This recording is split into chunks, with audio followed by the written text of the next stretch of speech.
Salut à tous, ici Gaëtan. Dans cette vidéo, je vais vous montrer comment est-ce que l'on peut déployer et héberger gratuitement nos applications Angular sur GitHub Page. Il faut savoir que GitHub nous offre deux méthodes pour faire cela et je vais vous montrer du coup les deux méthodes et à la fin, je vais vous dire quelle méthode je préfère. On est bien accompagné, du coup, on peut commencer. Le prérequis pour utiliser GitHub Page, c'est d'héberger notre application, justement, notre application Angular, sur un repository GitHub. Pour que le service soit gratuit, il faut que ce repository, soit un repository qui soit public. Ici, j'ai mon application Angular, qui est une application avec Angular 17, une application très simple, que j'ai mis justement, que j'ai versionné sur GitHub, sur la branche main. La première méthode, elle consiste à fournir les fichiers de notre bundle dans un dossier qui est le dossier docs. Pour ça, on va aller dans Settings de notre projet Angular, de notre repository Angular, et on va aller dans la partie Page. Ici, on peut renseigner justement quelle branche on utilise. Donc moi, je vais utiliser la branche main. Et ici, pourquoi en fait on a deux choix entre root et docs? Tout simplement parce que GitHub nous fournit que ces deux choix-là. Donc nous, on va commencer par la première méthode avec le dossier docs. Je fais ça et je fais save. Ici, je retrouve mon projet Angular qui est un projet très simple. Voici à quoi il ressemble. Donc c'est sous Angular 17. Et là, en fait, j'ai juste rajouté un peu de routing sur cette application. Ici, on a deux boutons qui nous permettent d'accéder aux deux pages de l'application. On peut accéder à la page Home et la page Another Page. Donc ce qu'on veut, c'est générer notre bundle dans le dossier doc. Donc on utilise pour ça la commande ngbuild. Par contre, ngbuild par défaut, ça génère notre bundle dans le dossier dist. Le dossier dist, par convention, c'est un dossier que l'on ne versionne pas. Donc ici, on va devoir changer le répertoire de destination de la commande ngbuild. Pour cela, je vais faire -output-path et je vais dire que c'est dans le dossier docs. Ensuite, il faut savoir que notre application, une fois déployée et hébergée par GitHub Page, elle va être disponible sur l'URL username.github.io/repository-name. Donc on ne sera pas directement à la racine de github.io, on sera sur le chemin avec notre nom de repository. À cause de ça, on va devoir changer l'URL de base de notre application pour qu'elle fonctionne bien. Donc pour la changer, ici je peux renseigner la base href avec --base-href. Et là, je vais donner le nom de mon repository entre slash, donc je vais me faire slash simple angular 17 app slash. Là, je vais faire entrer. Mon bundle a bien été généré dans le dossier docs qui vient d'apparaître. Et ici, on voit les fichiers du bundle.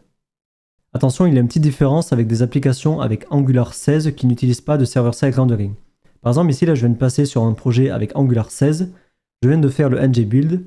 Et le ngbuild, qu'est-ce qu'il fait? Il génère directement les fichiers du bundle dans le dossier docs. Il n'y a pas de sous-dossier. Par contre, avec Angular 17, par défaut, il y a toujours ce sous-dossier browser. Il faut savoir que si on laisse ce sous-dossier browser, notre application, elle ne va pas fonctionner correctement. Donc là, l'idée, c'est une fois qu'on a fait le ngbuild, il faut déplacer soit manuellement, soit avec un script, ces fichiers pour qu'ils soient directement à la racine du dossier docs. Une fois que j'ai déplacé les fichiers, je peux supprimer le dossier browser.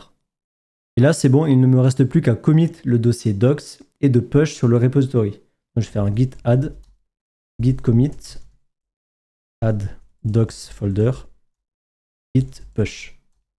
Une fois que j'ai push, je peux aller dans l'onglet action sur mon repository et je vais retrouver tous les workflows qui sont en cours d'exécution.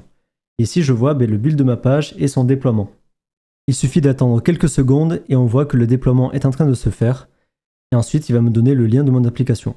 Voilà, là j'ai le lien de mon application, je peux cliquer dessus et vous voyez que j'ai accès à mon application sur l'URL github.io avec le nom de mon repository. Alors attention, là ça fonctionne, je peux changer de page, etc. Mais il va y avoir un problème dès lors que je vais vouloir accéder directement à une URL qui ne fait pas partie de la racine de mon projet. Là par exemple, si je fais un F5, je me prends une 404. C'est normal parce que le chemin demandé ne correspond pas à un fichier existant. Ici, nous, on n'a pas dans notre dossier docs un dossier Another Page avec un autre fichier index.html.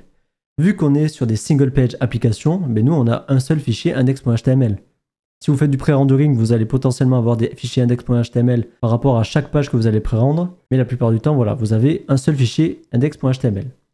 Du coup, comment faire pour résoudre ce problème d'erreur 404 qui arrive dès qu'on accède à une URL d'une page qui est gérée par notre single page application?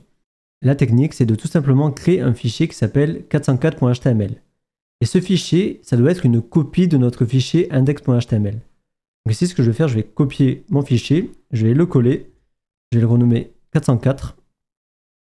Et maintenant, GitHub, lorsqu'il va vouloir renvoyer une 404, il va renvoyer ce fichier HTML Mais vu que ce fichier représente mon application, eh bien ma single page application, elle va fonctionner très bien.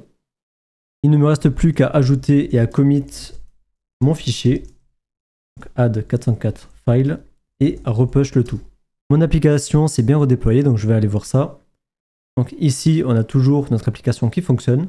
Sauf que maintenant, même si je suis sur une URL Another Page, si je fais F5, vous voyez que j'ai bien mon application qui fonctionne.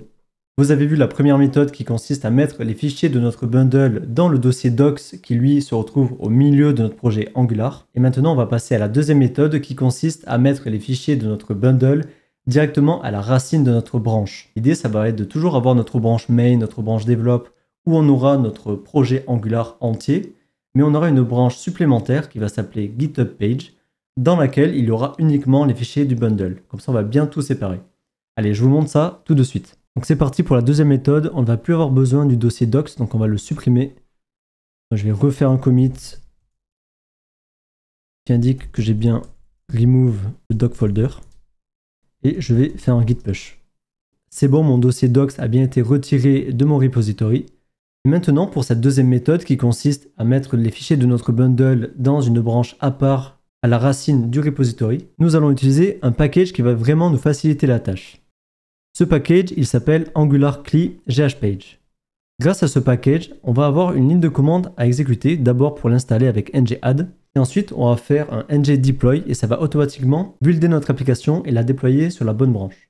Donc de retour sur mon projet, je vais faire un ngadd angular-cli-ghpage. Donc ghpage pour GitHub Page. Lors de l'installation, ce package a modifié mon fichier angular.json. Une fois installé, je peux exécuter la commande ngdeploy. Il faut juste que je renseigne justement l'URL de base de notre application encore une fois avec base-href. Et ici, pareil, je donne le nom de mon repository. Moi, il s'appelle simple angular 17 app. Et là, je vais faire entrer et ça va faire tout le nécessaire. Si on regarde les logs, on voit que ça a bien d'abord buildé mon application, puis ça s'est déplacé sur la page ghpage et ça a commit les modifications et ça a push mon bundle justement sur la branche ghpage. Je peux vérifier ça sur mon repository. Je vois ici qu'il y a eu un push effectivement sur la branche ghpage. Et effectivement, quand je vais au niveau des branches, je vois ma branche main, mais je vois aussi la branche ghpage. Donc si je clique dessus, vous voyez qu'à l'intérieur, il y a uniquement les fichiers de notre bundle. Et vous pouvez remarquer que le package s'est aussi occupé de créer le fichier 404.html. Et vous voyez aussi qu'il n'y a plus le sous-dossier browser. En effet, le package s'est occupé de récupérer les fichiers à l'intérieur de ce sous-dossier browser et de les mettre directement à la racine du projet. Il ne nous reste plus qu'à configurer notre projet GitHub. Donc pour ça, on va aller dans Settings, dans Page. Et ici, on va changer, on ne va plus utiliser la branche main, on va utiliser la branche ghpage. Et on va utiliser le root du folder. Et je vais cliquer sur Save. Dès que je vais cliquer sur Save, là, si je veux voir dans les actions, eh bien, une action va se relancer justement, sauf que cette fois-ci, elle va se baser sur la branche ghpage. Une fois déployée, je peux vérifier que ça fonctionne bien. Et ici, je vois mon application qui fonctionne bien. Même si je fais F5, ça fonctionne toujours. Alors que là, cette application, elle provient des fichiers du bundle qui sont disponibles sur la branche ghpage et directement à la racine du repository. Vous avez vu les deux méthodes, mais du coup, laquelle choisir? Personnellement, pour une application Angular, je vous conseille de partir sur la deuxième méthode avec le dossier root sur une branche à part. L'avantage, c'est que vous n'allez pas avoir besoin de ce dossier docs au beau milieu de votre projet Angular. Car on ne sait jamais si un développeur de notre équipe va modifier ce dossier ou non, et on risque d'avoir des conflits à gérer sur Git justement à cause de ce dossier. Un autre avantage que j'aime sur la deuxième méthode, c'est que la partie GitHub Page, c'est vraiment mis sur une branche à part.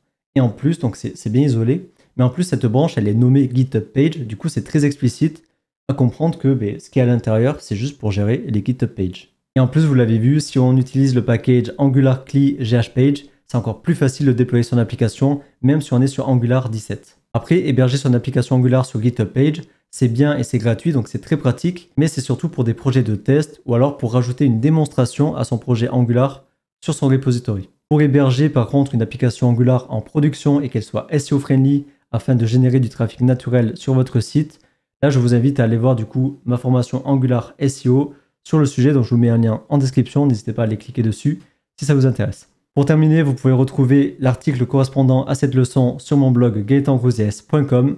Si vous avez aimé cette vidéo, je vous invite à mettre un like et n'hésitez pas à donner votre avis ou à poser des questions en commentaire.